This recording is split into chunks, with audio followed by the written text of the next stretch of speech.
welcome to another up close video. Today's one is for Tonic Showcase number 44, which is called the Amazing Aperture box, and it's a really decent sized box actually. I've got a printout of the packaging here. This is like half the size that yours will be, but it shows you how cool this box is. It has a gift box on the inside, but it also has 4 pieces that all open up, kind of like, it looks like it's sort of like a flowering flower, and then all of these circular pieces, 3 of them, have different patterns cut into them. So when you combine them all back together, you get this beautiful design on the top of the box. And I've got 2 different samples to show you. I did use the same design on both of them on the top of the box just because I really like that design. But you do have 2 different options for that as well. Or like this one on the packaging here, you could just keep them using patterned papers as well. You don't have to go for the aperture aspect of this box.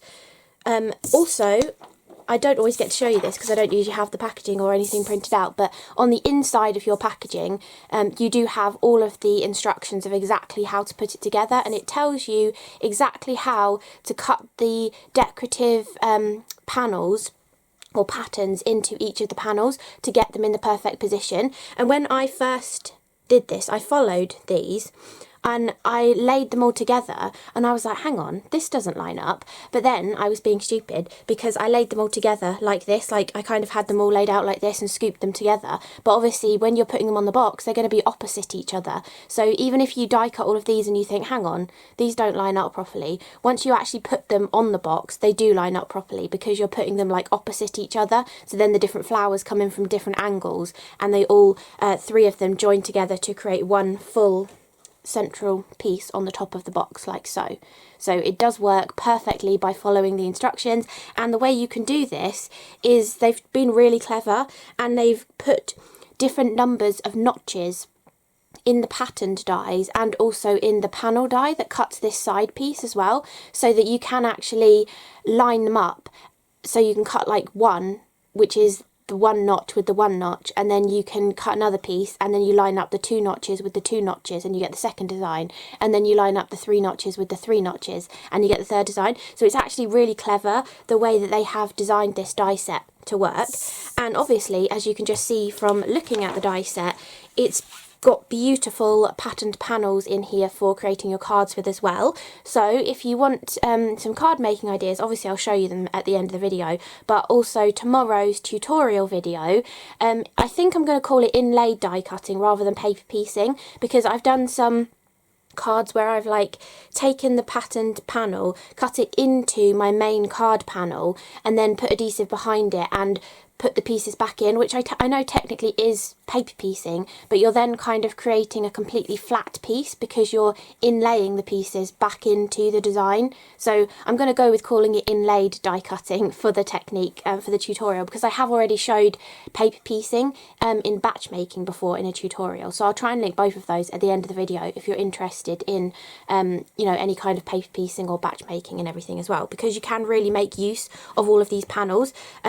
If you go along with the tutorial but you have multiple white panels for your like main base panel for your card ready, then as you're going through and cutting all of these panels to go on your boxes, you can then be utilising these pieces and putting them straight into some cards as well.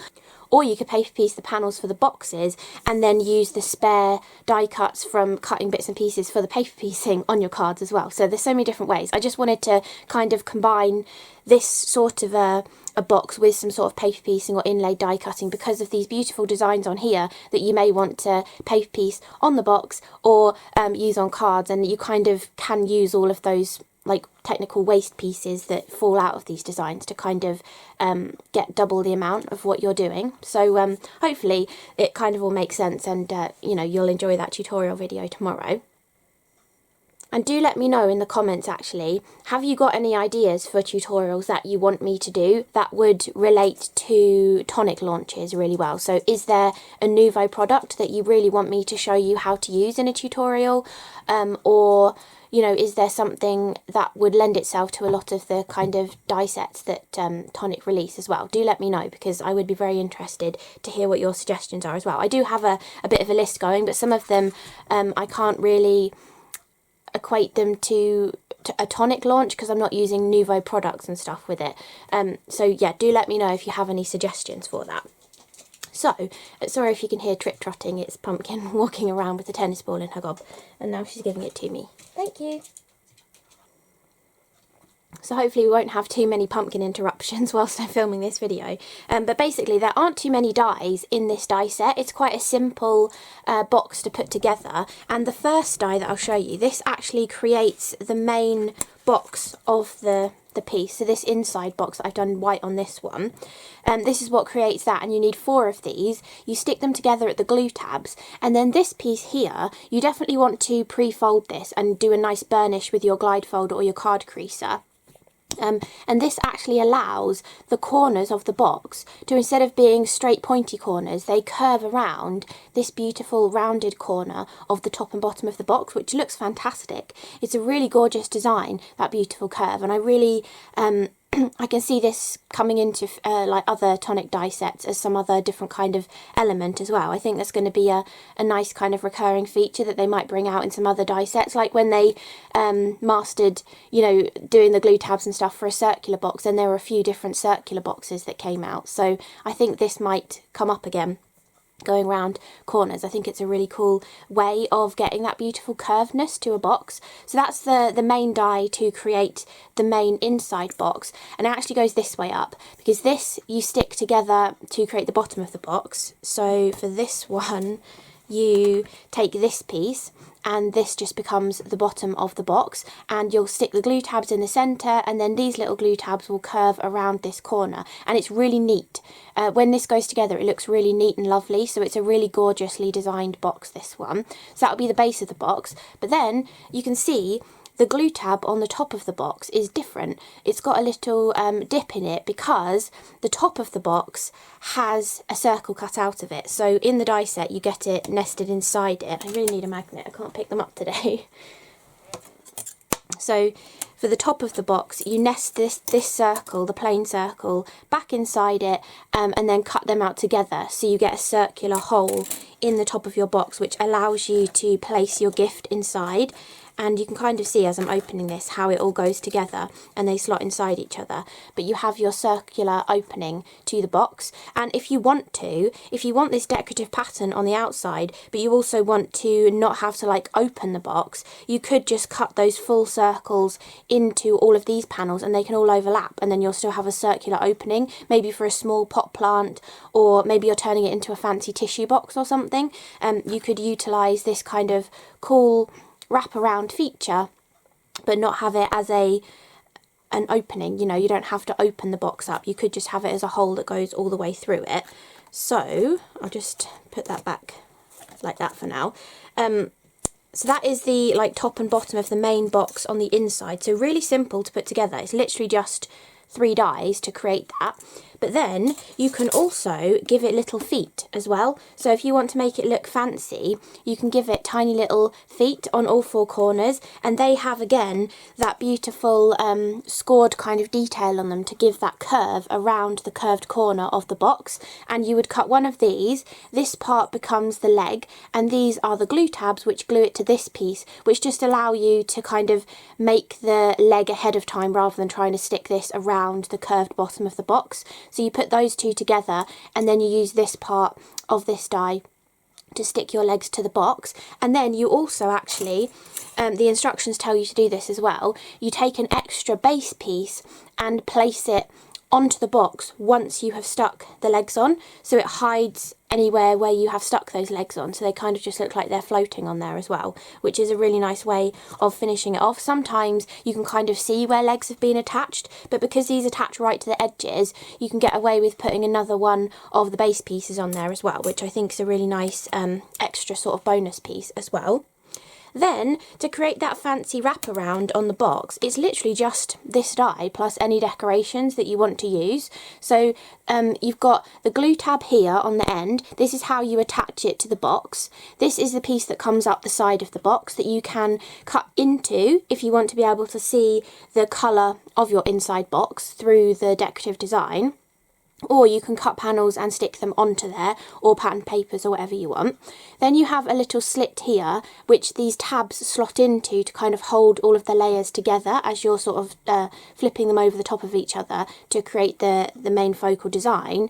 And then in this circular element you can see here 1 notch, 2 notches and 3 notches, which is what I was explaining earlier, how you line up the decorative panels to these notches in turn, and you get the 3 different positions of the design. So for both of mine, I've kept one of them solid, which is then going to be the first layer that you put down that covers the whole of the box. And then you do the 1 notch, the 2 notch, the 3 notches on your other 3 ones, and then they will layer over perfectly to create your full design. And it doesn't particularly matter what order you put them in on your box. So you could go round clockwise and close it, or you can go around anti-clockwise and close it, or you can go opposites first and then the other opposites in the opposite direction. So you can kind of close it however you want to, and they should still all line up in the perfect position. So it's quite an easy box, even if you think they've got to go together in a certain way and you accidentally do it what you think is wrong, it should still all work together, which is nice. But also you don't have to do all of these different patterns. You can just take, as I was saying before, you can just take that circle die and have it as a complete circular opening in the top of the box, and all 4 of them have just a circle. Or you could play around with one pattern. The way I've put that back together, it looks quite nice just with the one pattern on there. Maybe you could just have the 2 sides coming in. Maybe you don't even need all 4 sides. Maybe you want to have 2 that are completely circular opening, 1 with a flower and 1 solid. You can really play around with what you want this box to look like by just playing with what pieces you cut into these elements as well. And then, talking of the designs, we have got 2 different designs. The one I used on both of mine is this beautiful floral one. I just love the swirly designs on this and the lovely flower that's in there. But if you look at the patterns, you can see that they have the notches on them. So when you're cutting pattern number 1, you would make sure these 2 notches are lined up. And then when you're cutting pattern number 2, you make sure that those 2 notches are lined up. And then when you want to cut pattern number 3, you can make sure that those 3 notches are lined up. And that's how you get the patterns in the different positions relative to like where this panel is. They're all going to be in a different position because of flapping over the top to create that 3 flower design in the centre. So it's a really clever way of adding a decorative detail. And then you also have this pattern as well, and it also has the same notches on there, so you can line up the 1st notch, 2nd notch, 3rd notch to get to 3 of this design, which is a bit more a little bit more plain, more like foliage and swirls rather than having any florals in there. But you could then decorate the top of this one, if you're going with more foliage, with the rolled flower that you're getting in here as well. And I actually didn't use the rolled flower as a rolled flower. I was actually using this as part of my inlaid die cutting paper piecing tutorial cards that I'll show you later, where I actually had the waste piece that fell out. Did I keep one over here somewhere? Oh, I think I've covered it up with something else now. I'll find it for the tutorial video, but I kept like the waste piece that fell out of this die here. So because I was like paper piecing things back in and doing the inlay die cuts and stuff, I'd kept some extras of these, and then I thought, well, wouldn't that look lovely as having like that extra scalloped kind of element within this design? So I took this waste piece, cut this die into it, and then I could perfectly slot a couple of these pieces back in because they were cut with that actual design to sort of fit in the waste piece, if that makes any sense. I'll show you the card now actually, so you can kind of see what I mean. But the way you can cut it like so it's perfectly matching here, but you've added in that beautiful scalloped design on there as well. So you've got that rolled flower. Then this is actually really nice. You get the foliage, which debosses the vein detail or embosses when you're running it through your machine, but it has your circle base on it. So you can put a blob of hot glue onto here, take your rolled rose and put it on top once you've rolled it, and you've actually got your like base piece to hold the rose together, plus it already has foliage on it as well. So I don't think I've seen anything like this before, or if I have, I've totally forgotten. But I think that's quite a clever way of doing it. You don't have to think about cutting a circle to go underneath the flower, or having to attach the flower directly onto your box straight away. You've got that little bit of foliage there, which is nice. Then finally in the die set we have our outside panel that we can use to decorate all of the sides. So whether you want to do patterned papers or whether you want to cut your panels out and add them on top of it, you've got your sort of, it is a rectangle, it's not quite square, it's slightly taller than a square, so a gorgeous little rectangle design. Sorry, we might have to put up with some tennis ball squeaking from Pumpkin. But that is the sort of main panel to decorate, and then you have 4 different options of decoration, which you can tell this is kind of why I decided to go with that paper piecing or inlay die cutting kind of tutorial, because these designs are just so beautiful. We've got this, I think this could go for a poinsettia for Christmas as well. But a beautiful 8-pointed pointy kind of flower with a circle in the middle, and it's actually a symmetrical design, and all of these pieces, it didn't seem to matter if I swapped them around accidentally, they still seem to fit in nicely, which was good. And like these swirly pieces and stuff as well, so that's a really good one for paper piecing or inlaid die cutting. You also have this beautiful design which matches that top kind of flower, and you can kind of see it there. I've actually cut 2 and then switched them round, like flipped them or rotated them 180 degrees and then put them back together again to give a different kind of look.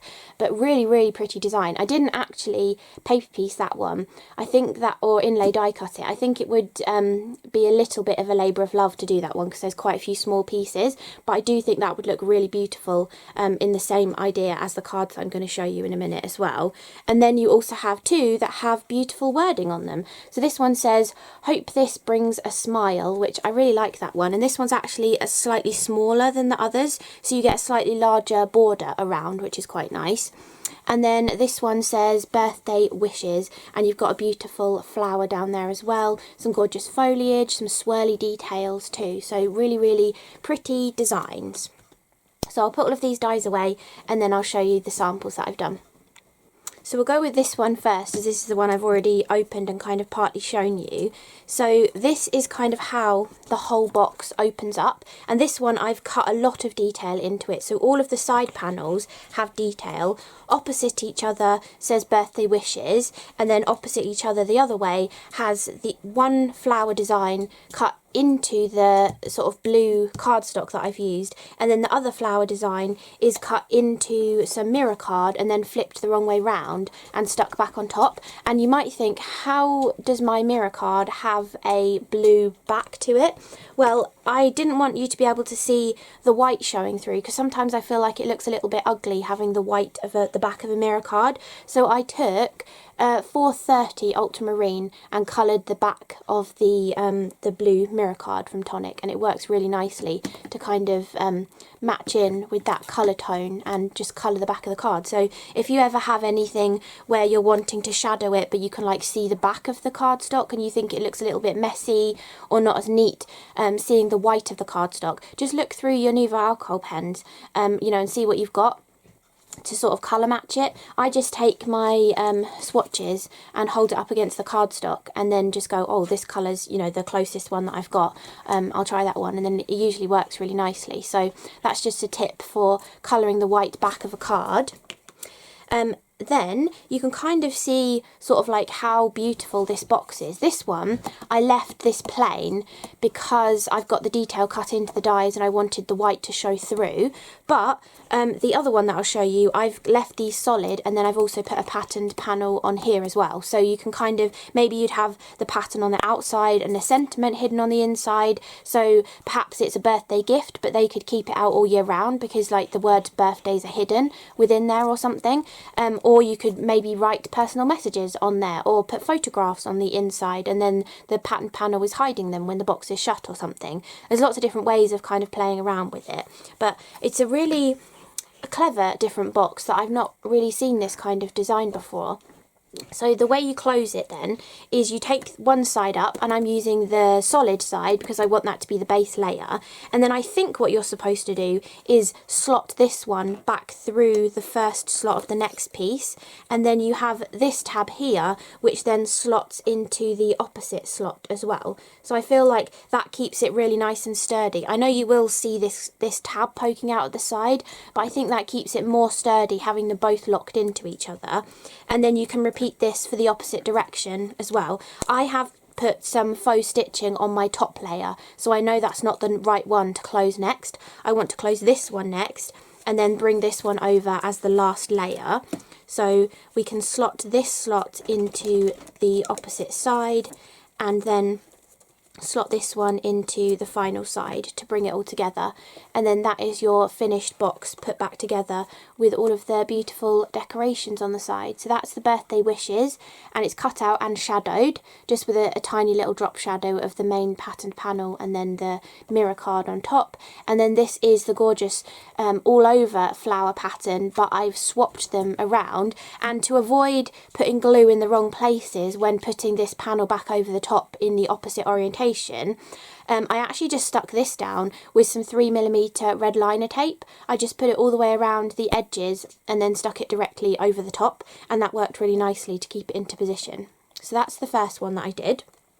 Oh, and to go with this one, I did the matching card. So I've kind of used the same patterned panel, so I cut the white one straight into the card, then I used some Flanders blue and sort of inlaid back into the whole rest of the card, so this solid piece and all of the intricate pieces around here.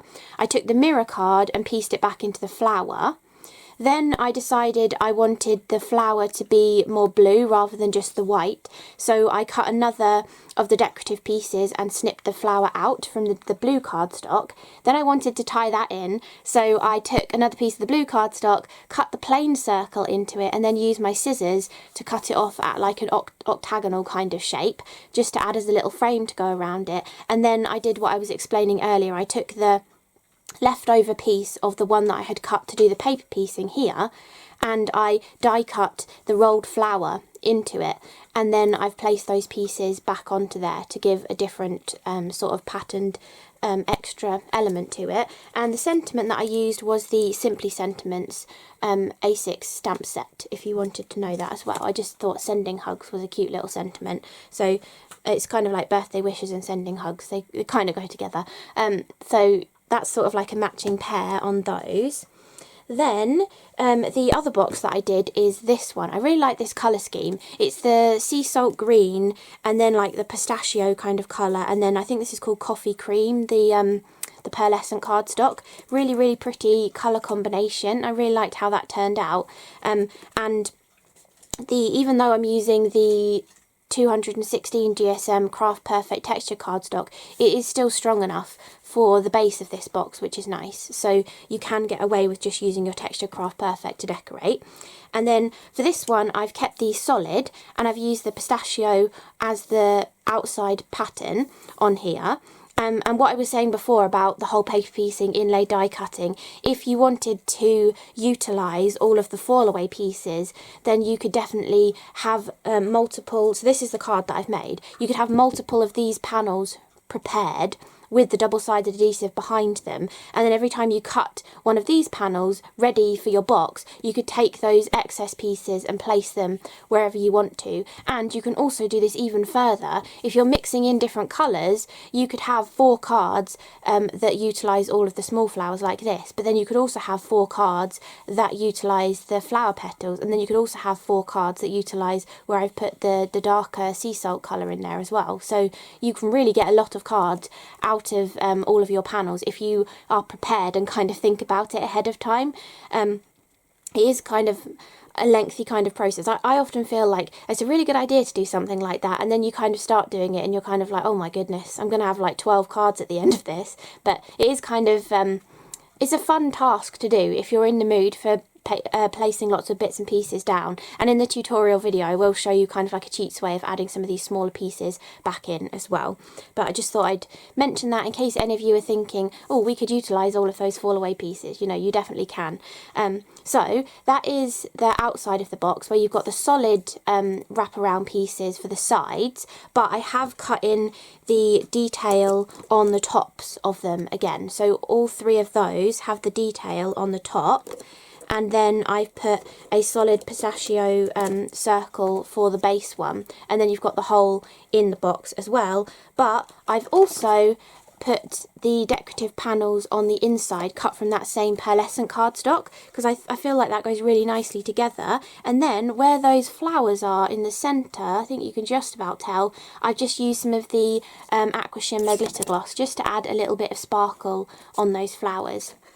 But actually, looking at it, there is no need to put any of these on here. If you wanted to make this a container for a flower that you're giving somebody, or maybe a cutting from a flower that you've got, or maybe a cute little house plant, a poinsettia for Christmas or something, you could just make this in a portion and have it as a plant pot.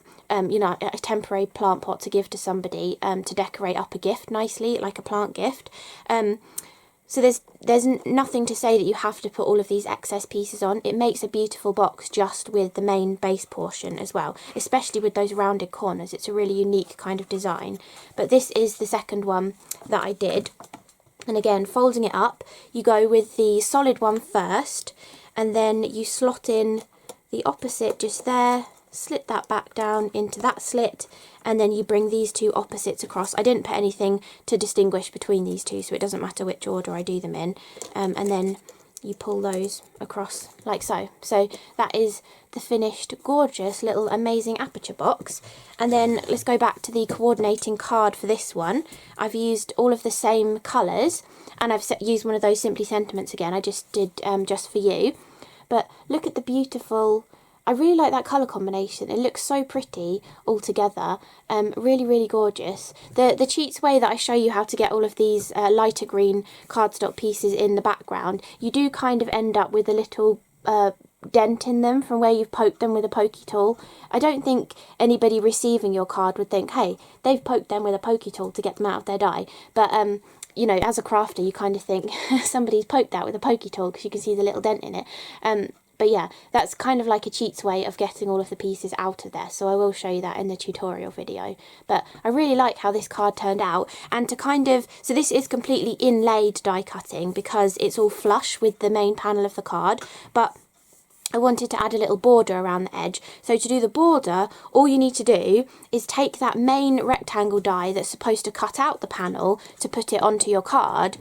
And actually I did use a waste piece that I had used to cut one of the panels for the inside of this box. And then all I did, you can take your paper trimmer if you want it to be perfectly straight, but I don't mind it being a bit wonky. So what I do is I take the Aperture, I take my long bladed pair of scissors from Tonic, the shears, and then I just snip along the outside to cut the four sides of it. So you've got the perfectly die cut centre, but I like having a wonky outside edge. I just think it gives it a little bit of a different look. So it's like slightly wider up here, it gets narrower down here. I just like the look of that. But if you want it to be perfect, then maybe use your paper trimmer to cut a rectangle first, that's the outside, and then die cut the rectangle in the centre, and you should get better results that way around, rather than having the Aperture first and then trying to cut around it, because it might wiggle in your paper trimmer if it's already got the middle missing out of it.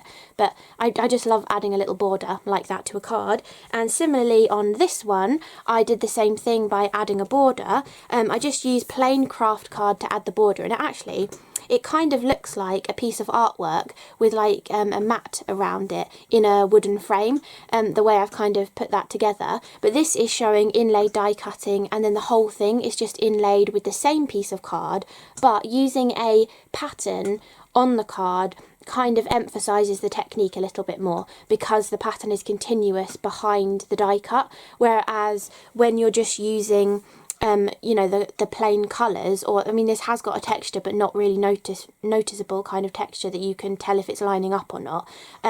You know, we know that it's cut from the same piece of card, but somebody else might think, oh, you've just pieced that in, you know, from somewhere else. But with this one, you actually get that whole complete pattern going across, so the chevrons, you know, go up and down behind the letters and stuff, but it is all in one layer, which I think is just a really cool kind of technique that you can do, and that is the inlaid die cutting. So just a nice, really simple card really, that just looks really lovely and effective, and I just love that "hope this brings a smile." Just a lovely little card to send to somebody for no reason really. And again, I did the frame in the same way, and I cut it wonkily. It's not as wonky as the other one, this one, but definitely cut your rectangle first with your paper trimmer and then die cut out the middle. I think that will give you better results if you want it to be absolutely perfect, but I really like how that turned out.